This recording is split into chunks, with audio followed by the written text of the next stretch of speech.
Need to hear what this man's got to say. This is interesting. Handle anything, and here this little priest had come out of the woodwork and handled my lead poisoning like he did, and some other health issues, and I went back to the doctors to tell them there was no interest. They weren't interested. That floored me. So I said to them, what else are you not telling us? And that meant I had to go back into history and find out where they'd made a mess of it. And as the further I got back in history through the 1800s, I began to realize that, look, you compare a hospital today with all their fancy white uniforms and all their multi-millions of dollars of equipment, and what did they know back then? What were they doing? Guessing? I started finding books that were published by doctors through the 1800s, books that they read and books that they learned from, and lo and behold, out of every single book were deworming programs, parasite programs. Our doctors in those days did autopsies, and they found parasites. And I looked at that, and I got a hold of doctors, and they said, no, we don't have parasites today.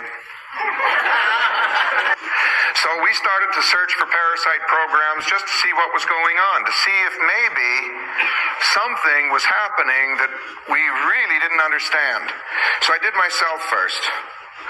And lo and behold, I got 8 and 10 inch critters out of me. They were white. First of all, they were in the toilet water, and they were all bunched up. I thought it was mucus.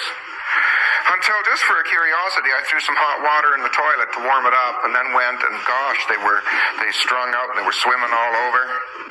We're now doing pictures in color out of clinics where you go potty on a special pot with a screen in it, and they take pictures of the parasites they get out of you on these different deworming programs.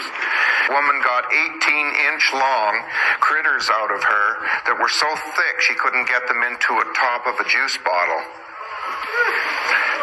They're usually translucent, they're usually white, and there's some of them that look like tarantula spiders, some of them look like grasshoppers, some of them look like little tiny miniature sailboats, some of them look like little spacecraft.